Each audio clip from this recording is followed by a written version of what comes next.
चाल चक्र का बाप। इससे पहले ना किसी ने सुनी, ना किसी ने देखी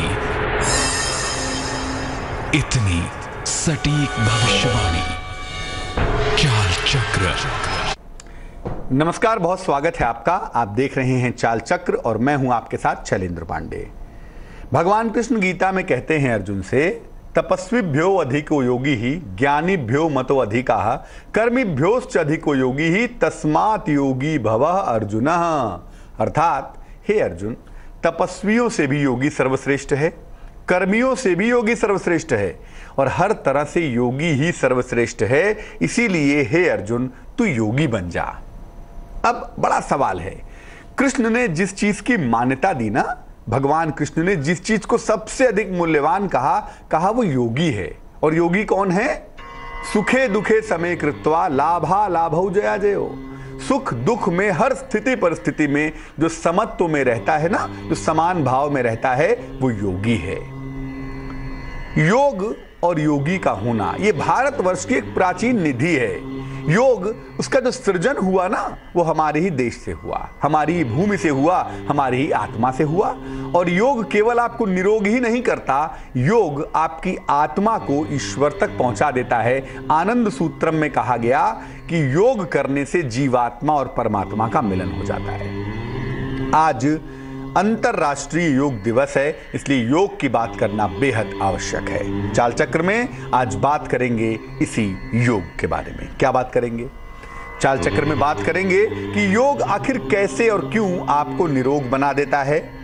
आपके राशि के हिसाब से कौन सा योगासन करना चाहिए, क्योंकि आपकी राशि के हिसाब से जिस तरह की बीमारी होने की संभावना होगी, उसी तरह का योगासन करने की हम आपको सलाह भी देंगे। राशियों की सटीक भविष्यवाणी हर रोज की तरह और आज के शुभ पहर की बात भी आपके साथ अवश्य ही करेंगे। तो योग का पूरा मामला क्या है, आज बेहद खास इस विशिष्ट चाल चक्र में जानेंगे, आज के अंतर्राष्ट्रीय योग दिवस के अवसर पर। चलिए शुरुआत करते हैं। सबसे पहले बात करते हैं आज के पंचांग की।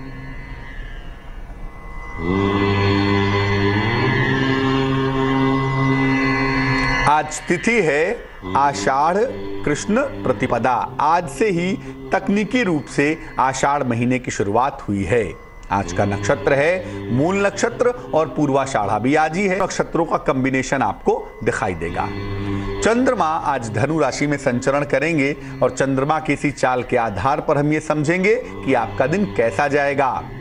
राहु काल का जो समय होगा, जिसमें कोई भी नया और शुभ कार्य नहीं करेंगे, वो समय होगा शाम को 4:30 से तकरीबन 6 बजे तक। और उत्तर दिशा की तरफ यात्रा करने की आज मनाही होगी, तो बेहतर है कि भैया उत्तर दिशा की तरफ यात्रा ना करें।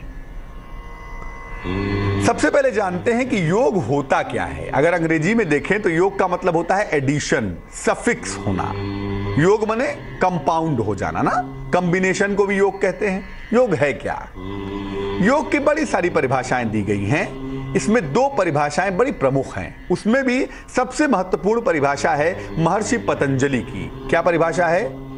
महर्षि पतंजलि कहते हैं, योगः चित्त वृत्तिश्च निरोधः।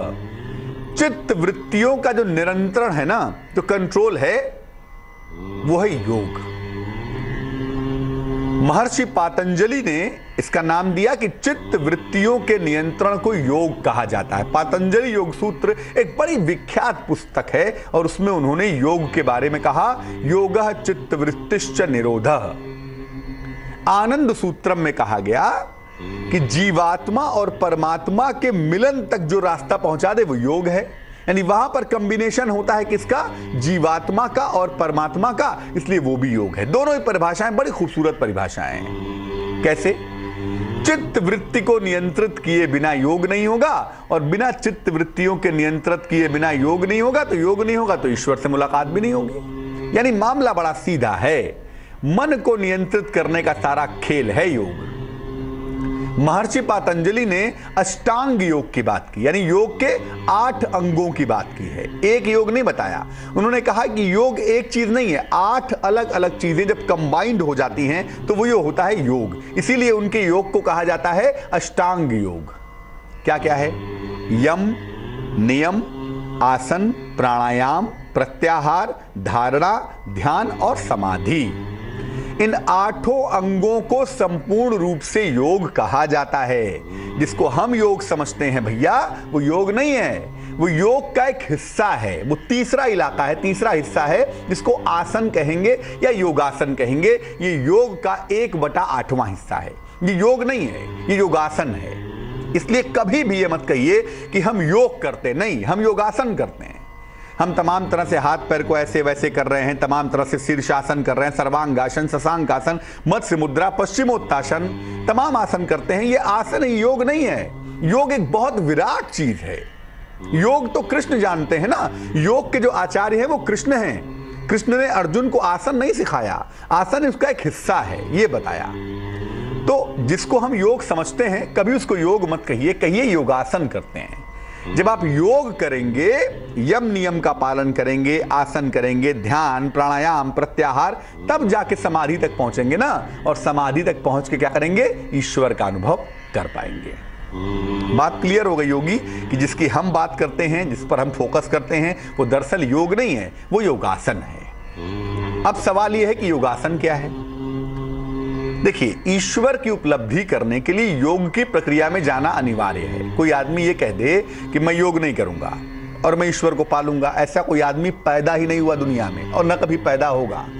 क्योंकि एक सिस्टम है। ईश्वर कोई ऐसा नहीं है कि आपका मन किया, आप नाचते हुए पहुंच गए, आपने गाना वाना गा लिया और भक्ति भाव में डूब गए, ईश्वर को पा लिया। नहीं, एक सिस्टम है उसका। देखिए, वो उनकी कृपा है कि वो किसी को भी अपनी कृपा से बिना योग के, बिना आसन के कुछ भी कर दें। वो उनका मामला है, उस पर मैं नहीं जाऊंगा।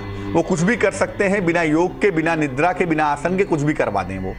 लेकिन एक सामान्य बात अगर हम करें, हम तो सामान्य मानव है ना, तो ईश्वर की उपलब्धि के लिए योग की प्रक्रिया में जाना अनिवार्य है। अब योग का एक अंग आसन भी है।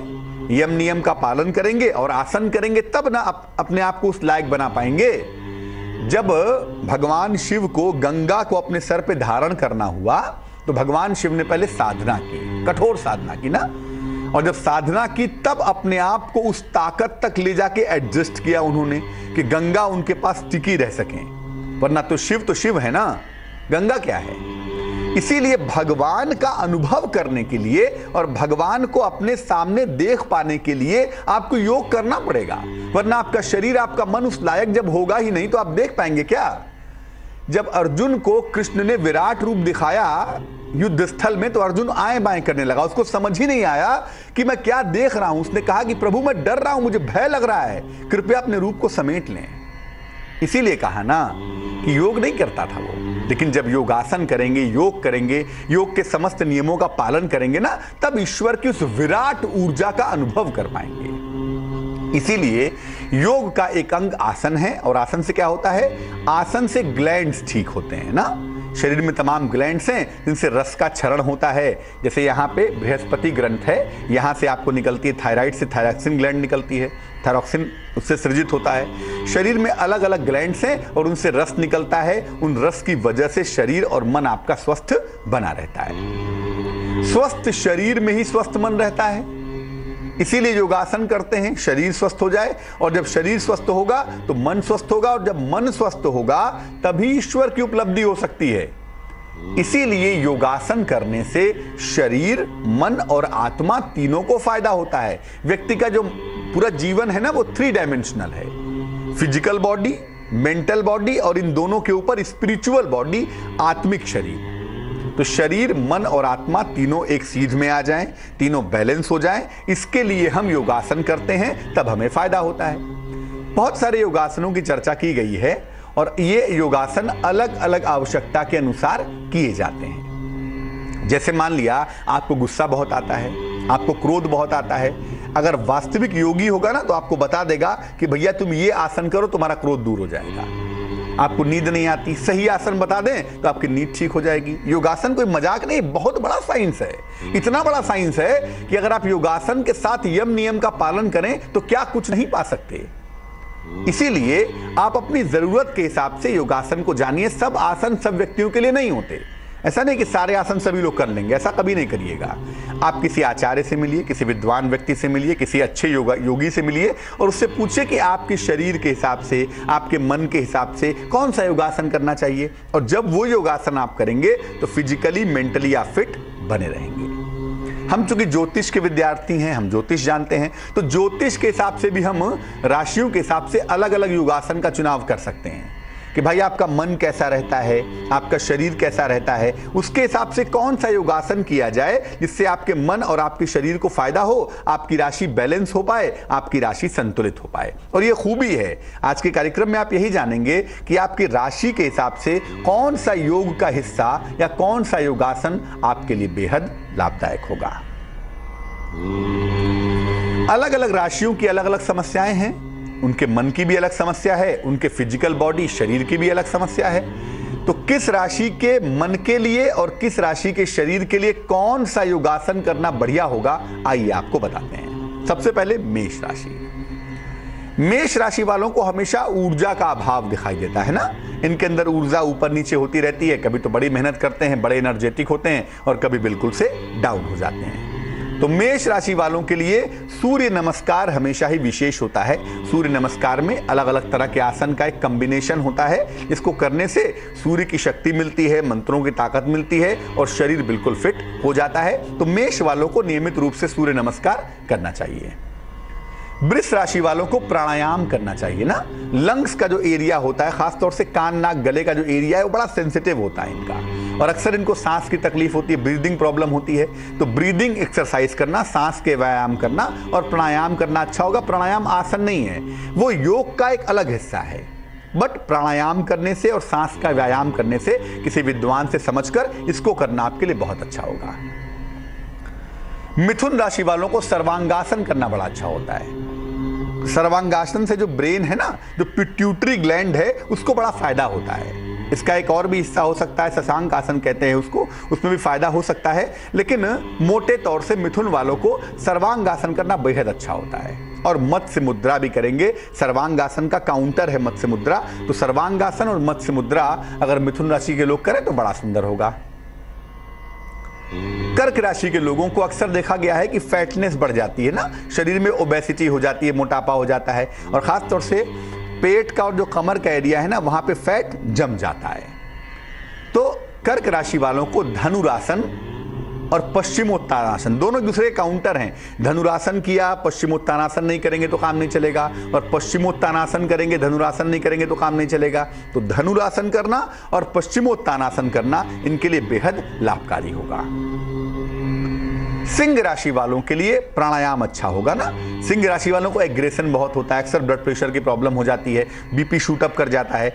तो किसी विद्वान से समझकर सीखकर प्राणायाम करें तो बेहद सुंदर होगा, बहुत अच्छा रहेगा। कन्या राशि। कन्या राशि वालों को अक्सर हड्डियों की समस्या परेशान करती है और एक उम्र के बाद तकरीबन 32-35 साल के बाद इन्हें पाचन तंत्र की ना, डाइजेशन की दिक्कत जरूर हो जाती है। कन्या राशि में वैसे भी जो पेट होता है ना, वो सेंसिटिव होता है, इसीलिए कन्या राशि के लोगों को सूर्य नमस्कार करना चाहिए। उससे इन्हें विशेष लाभ होगा, उससे इन्हें विशेष फायदा होता हुआ दिखाई देगा। और सूर्य नमस्कार भी कैसे करेंगे?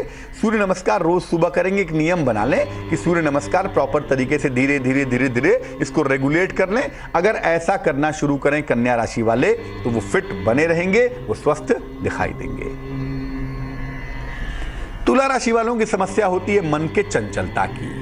मन चंचल नहीं होता, पढ़ने बैठेंगे तो मन चंचल नहीं रहेगा, काम करने बैठेंगे तो मन चंचल हो जाएगा। मतलब कहां पे कहां मन भागता है पता नहीं चलता, मन स्थिर नहीं होता। और मन एव मनुष्यानाम कारण बंधन मोक्षयो, मन ही तो आपके बंधन और मुक्ति का कारण है ना। इसीलिए मन को बैलेंस करेंगे और क्या करेंगे? उसके लिए सिद्धासन का अभ्यास करेंगे। सिद्धासन कैसे होता है? एक एड़ी को दूसरे एड़ी के ऊपर रख के अपने मूलाधार चक्र पर एकदम ठीक सामने ऐसे करके बैठते हैं, इसको सिद्धासन कहते हैं। सिद्धासन में 5-5 मिनट सुबह शाम बैठने से कंसंट्रेशन अच्छा होता है। वैसे तो एकाग्रता के लिए कोई भी इसका अभ्यास कर सकता है, लेकिन तुला राशि वालों के लिए सिद्धासन का अभ्यास करना बेहद जरूरी है, बहुत अच्छा है। वृश्चिक राशि अर्थात स्कॉर्पियो। वृश्चिक राशि वालों के लिए ताड़ासन बहुत आसान सा आसन है, बहुत मुश्किल नहीं है। और भुजंगासन, ताड़ासन और भुजंगासन, क्योंकि स्कॉर्पियंस के साथ अक्सर जो देखा गया है ना, स्पाइनल कॉर्ड की दिक्कत और फ्लेक्सिबिलिटी ऑफ द बॉडी की दिक्कत। बॉडी की जो फ्लेक्सिबिलिटी है ना, बॉडी का जो लचीलापन है वो वीक हो जाता है। तो ताड़ासन करने से और भुजंगासन करने से वृश्चिक वालों को फायदा होता है, फ्लेक्सिबिलिटी ऑफ द बॉडी इनकी मेंटेन बनी रहती है। धनु राशि, सेजिटेरियस। धनु वालों को भी धनुरासन और पश्चिमोत्तानासन का अभ्यास करना बहुत जरूरी है। और मैं फिर कहूंगा कि अगर धनुरासन करेंगे तो काउंटर में पश्चिमोत्तानासन करेंगे, और अगर पश्चिमोत्तानासन करेंगे तो काउंटर में धनुरासन करेंगे। तो धनु राशि वाले धनुरासन और पश्चिमोत्तानासन दोनों का अभ्यास करेंगे ही करेंगे। मकर राशि वालों को प्राणायाम करना है। बीपी की प्रॉब्लम अक्सर होती है इनको, अक्सर सर दर्द की प्रॉब्लम, न्यूरो प्रॉब्लम, माइग्रेन की प्रॉब्लम की संभावना बनती है। तो मकर वालों को प्राणायाम करना है रेगुलरली, और टहलने की आदत डालनी है ना। टहलेंगे तेज तेज, सुबह शाम ब्रिस्क वॉक करेंगे, उससे इन्हें फायदा होगा। तेजी से टहलेंगे, खान पान का ध्यान रखेंगे, और साथ ही साथ प्राणायाम नियमित रूप से करेंगे। कुंभ राशि वालों का भी जो लंग्स का एरिया होता है वो सेंसिटिव होता है। उसके अलावा गले का, कान नाक गले का जो रेस्पिरेटरी सिस्टम होता है वो वीक होता है, और कभी कभी शरीर में जो ब्लड के सेल्स होते हैं वो कमजोर होते हैं। ऐसी दशा में इनके लिए भी प्राणायाम करना अच्छा होगा। और अगर आपको किसी ने ध्यान करना सही तरीके से सिखाया है, बताया है, समझाया है, तो बेहतर यही है कि आप ध्यान भी करें। तो प्राणायाम करें, ध्यान करें, किसी आचार्य से समझकर, सीखकर। अगर नियमित रूप से कुंभ वाले प्राणायाम और ध्यान करें तो बहुत सारी फिजिकल जो डिफॉर्मिटी है ना, फिजिकल समस्या है, वो दूर हो जाएगी। मीन राशि, मीन राशि वालों को भी नियमित रूप से ऊर्जा की आवश्यकता है। इनको कैल्शियम कंपोनेंट की आवश्यकता है, शरीर में पॉजिटिव एंजाइम्स की आवश्यकता है। तो नियमित रूप से मीन राशि वाले भी मंत्र सहित सूर्य नमस्कार करेंगे तो इन्हें फायदा होगा, फिजिकली बिल्कुल फिट बने रहेंगे। 4 आसन ऐसे आसन हैं जिनको आप बिना राशियों के भी कर सकते हैं। हालांकि मैं फिर कहूंगा किसी विद्वान से, योगाचार्य से परामर्श ले लें तो उससे फायदा ज्यादा होगा, क्योंकि योगाचार्य अधिक अच्छी तरह बता पाएगा कि आपकी शरीर की आवश्यकता क्या है। फिर भी 4 आसन ऐसे हैं जो हमें करने चाहिए, युवावस्था से ही करने चाहिए, उससे फायदा होगा।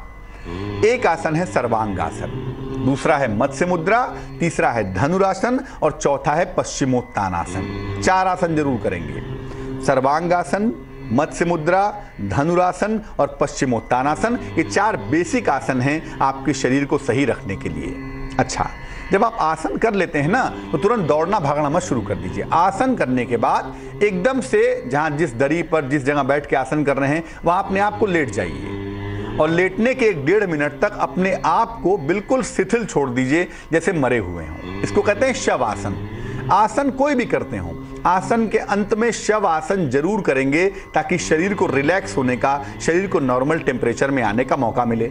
और जब शवासन 1-2 मिनट कर लेंगे तब उठ के अपने शरीर की मसाज करेंगे, अपने शरीर की मालिश करेंगे, पूरे शरीर की। क्योंकि जब आप आसन करेंगे तो शरीर से एक ऑयली पदार्थ निकलता है, बड़ा काम का पदार्थ होता है, वो आपके ग्लैंड्स को अच्छा करने के लिए। तो मालिश करके शरीर को दोबारा से मर्दन करेंगे ताकि वो जो एनर्जी लेवल है वो मेंटेन हो जाए, और उसके बाद तब जाके समाप्ति करेंगे अपने योगासन की। लेकिन योगासन करने के बाद तुरंत मत उठ के भागने लगिएगा। योगासन करने के बाद कम से कम 1.5-2 मिनट शव आसन करने के बाद ही आगे बढ़िएगा। तो आज हम बात कर रहे हैं अंतर्राष्ट्रीय योग दिवस पर योगासनों के बारे में। और आपको पहले भी बताया कि योगासन एक अलग चीज है, योग का एक हिस्सा है, संपूर्ण रूप से योग नहीं है।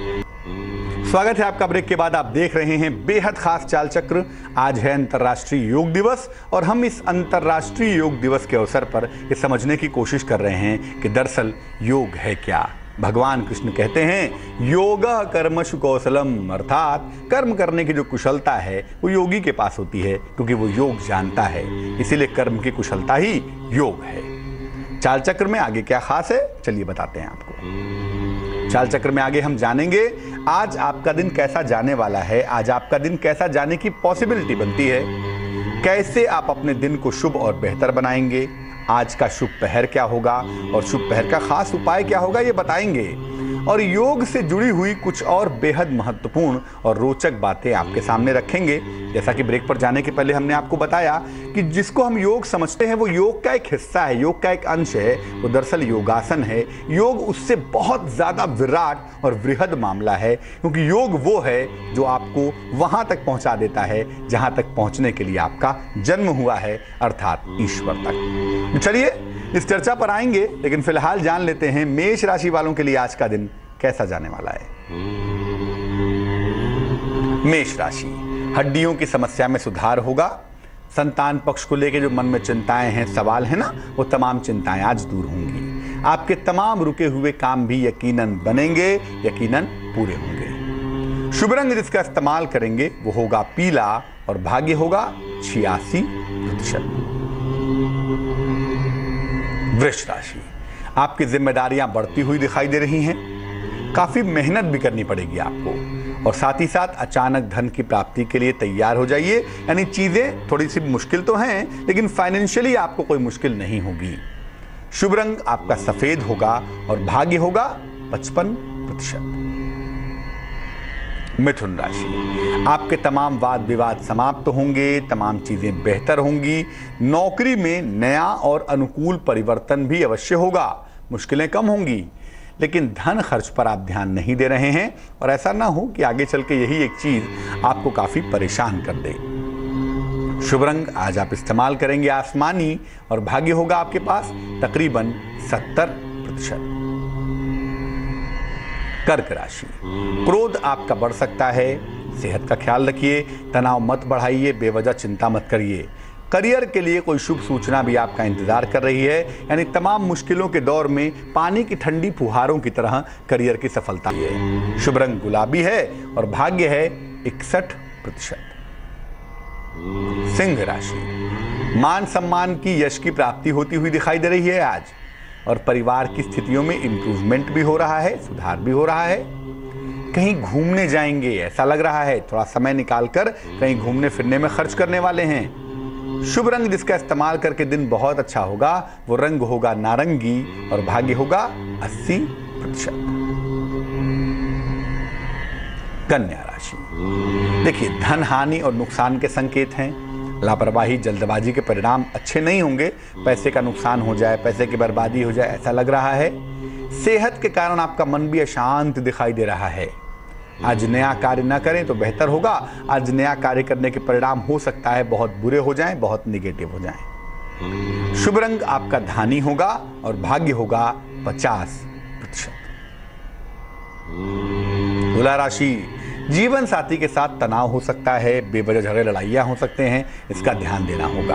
आपका मन भी बहुत बैलेंस नहीं दिखता, मन आपका अशांत दिखाई दे रहा है, तो मन को काबू में रखें, जरा शांति बनाए रखें। आकस्मिक लंबी यात्रा पर आप जा सकते हैं और ये यात्रा आपके लिए सुखद भी होगी और अच्छी भी होगी। शुभ रंग जिसका इस्तेमाल करेंगे वो होगा नीला और भाग्य आपका साथ निभाएगा तकरीबन 65%।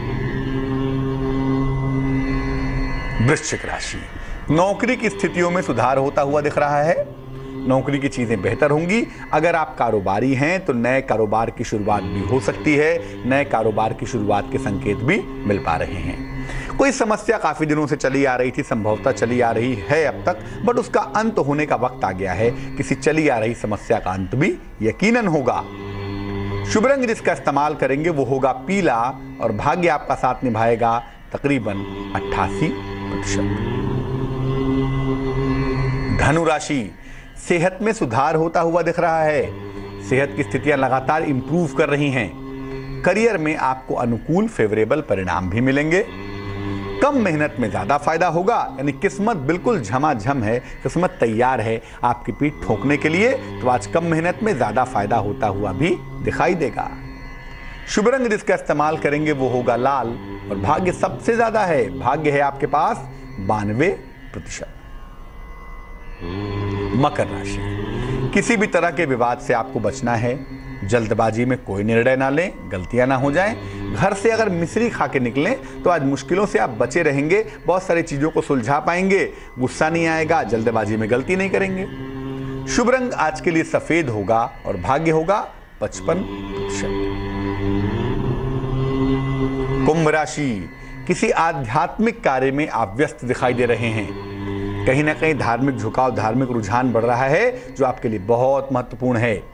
काम का बड़ा और नया अवसर भी आपको प्राप्त होगा। रिश्तों से थोड़ी दूरियां दिखाई दे रही हैं। आप अपने लोगों से किनारे हो रहे हैं, आइसोलेट हो रहे हैं ना, जरा सा इस पक्ष को ध्यान में रखिएगा, दूरियों को थोड़ा कम करिए। शुभ रंग बैगनी है और भाग्य है 59%। मीन राशि, करियर में खूब सफलता मिलती हुई दिखाई दे रही है। नाम यश भी आपका बढ़ता चला जा रहा है लगातार, और आप अपनी ताकत से, शक्ति से, साहस से अपने विरोधियों को परास्त ही कर लेंगे। वो सामने नहीं खड़े हो पाएंगे इस समय। शुभ रंग आपका बहुत अच्छा है, शुभ रंग है नारंगी, और भाग्य देखिए तकरीबन 90%।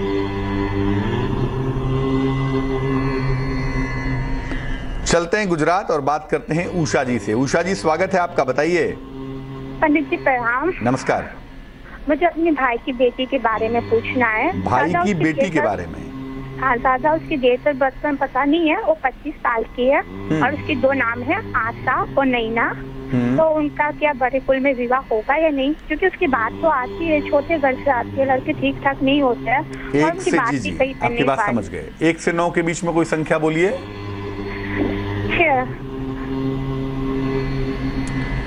देखिए, जो एक अंक आप बताती हैं उसके हिसाब से भी इस समय का जो प्रश्न बनता है उसके हिसाब से भी मंगल डायरेक्ट हो ही रहा है। मंगल अब मार्गी होने को तैयार है, और मंगल के मार्गी होने के साथ चीजें बेहतर होती हुई दिखाई देंगी।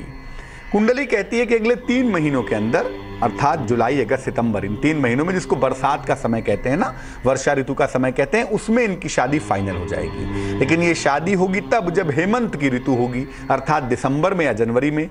तो जुलाई, अगस्त, सितंबर में शादी अभी तय होने वाली है, शादी होगी दिसंबर या जनवरी में। ये बात सही है कि इनका विवाह एक साधारण परिवार में होगा, आपके भाई के परिवार के स्तर से थोड़ा कम ही होगा, लेकिन शादी के बाद जहां इनकी शादी होगी वो परिवार काफी तरक्की करेगा, लड़का काफी उन्नति करेगा, ऐसा लगता है।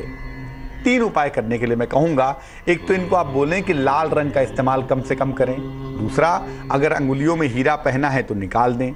तीसरा, इनको बोलिए एक चांदी का छल्ला, शुद्ध चांदी का छल्ला दाहिने हाथ के अंगूठे में, राइट हैंड के थंब में, इसको शुक्रवार की शाम को पहन लें। शुक्र के जो पार्टिकल्स हैं वो मजबूत होंगे। शुक्र चंद्र जब बेहतर होंगे तो मुझे लगता है विवाह की बात आगे बढ़ेगी, चीजें इंप्रूव कर जाएंगी।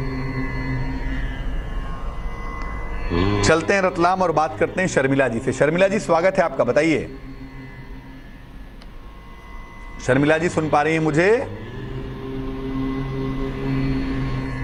चलते हैं गुजरात और बात करते हैं बिंदिया जी से। जी बिंदिया जी बताइए। नमस्कार पंडित जी। नमस्कार। पंडित जी, मुझे ये प्रश्न पूछना था। मैंने इससे पहले आपको एक बार फोन किया था जी, पर कुछ नेटवर्क की प्रॉब्लम थी ना, तो मुझे कुछ सुनाई नहीं दिया था, इसलिए दोबारा फोन कर रही हूँ पंडित जी। किसके बारे में जानना है आपको? पंडित जी मुझे मेरे बारे में जानना है। डेट ऑफ बर्थ बताइए। 7/3/1987। समय बताइए। रात को 10 बजे। और कहाँ पे जन्म हुआ है? मोरबी, गुजरात। पूछिए सवाल क्या है? पंडित जी, मेरी कुंडली में गुरु चांडाल योग है या नहीं, और अगर गुरु चांडाल योग है तो क्या वो बहुत खराब है पंडित जी? क्योंकि मैंने होम्योपैथिक डॉक्टर को बताया था तो उन्होंने कहा कि मेरा ब्लड जो है वो थोड़ा सा खराब हो चुका है, इसलिए इससे मेरी स्किन में सफेद दाग निकलने लगे हैं, छोटे छोटे। और पहले इस सवाल का जी आपकी बात समझ गए। आपका चार्ट भी हमें याद है। कुंडली आपकी तुला लग्न की बनती है, राशि आपकी वृषभ बनती है ना। राहु जो है बृहस्पति के साथ बैठा हुआ है 6ठे खाने में, 6th हाउस में। 6ठवें भाव में राहु का पाया जाना उतना बुरा नहीं होता। हालांकि गुरु चांडाल योग है तो बुरा होगा ही वो, क्योंकि बृहस्पति दूषित होगा तो किसी महिला का जो बेसिक कॉन्स्टिट्यूशन है, जो बेसिक शरीर है वो खराब हो जाता है। और मीन राशि में मामला है। मीन राशि जो होती है वो शरीर को बैलेंस करने की राशि, शरीर को कंप्लीट करने की राशि मानी जाती है। इसीलिए जब वहां पर गुरु के साथ राहु बैठता है तो मुश्किलें थोड़ी ज्यादा हो जाती हैं। हालांकि मैं कहूंगा कि सामान्यतः गुरु चांडाल योग का जो दुष्प्रभाव है वो इसमें केवल 10% है, लेकिन दुष्प्रभाव तो है ही। अब हम गुरु राहु को बैलेंस करने के लिए 2 काम करेंगे ताकि सेहत की मुश्किलें परेशान ना करें और आपका जीवन बेहतर हो जाए। एक तो आप एक पन्ना पहनिए। बृहस्पति का जो काउंटर करने वाला प्लेनेट है ना, उसका नाम बुध है।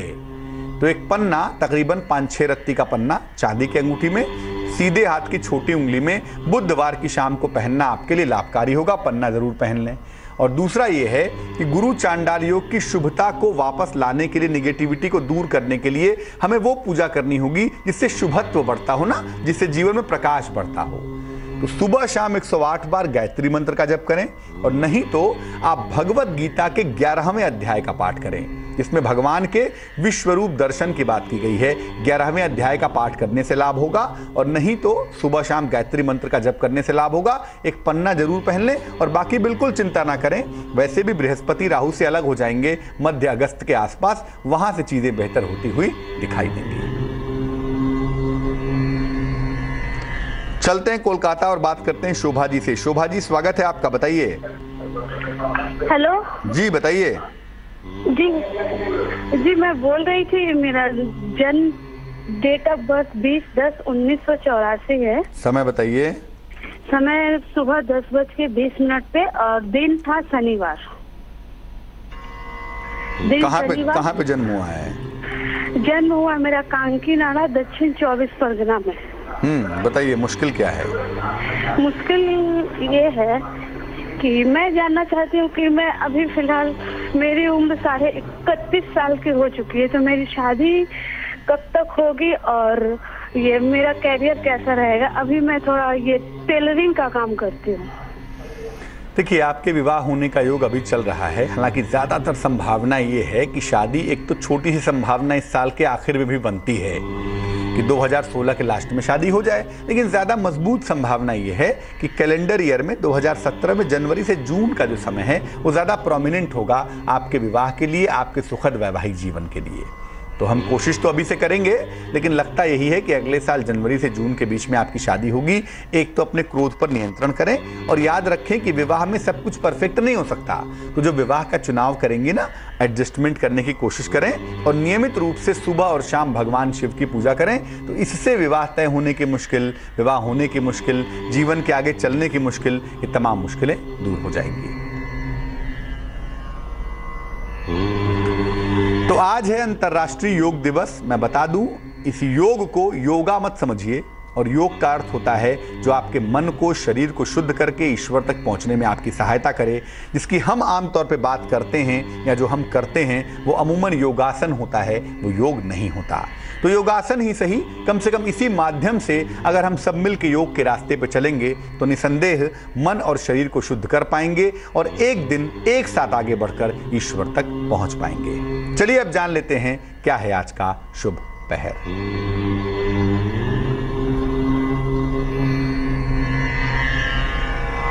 आज का शुभ पहर है शाम को 5 बजे से 6:30 तक। क्या करेंगे?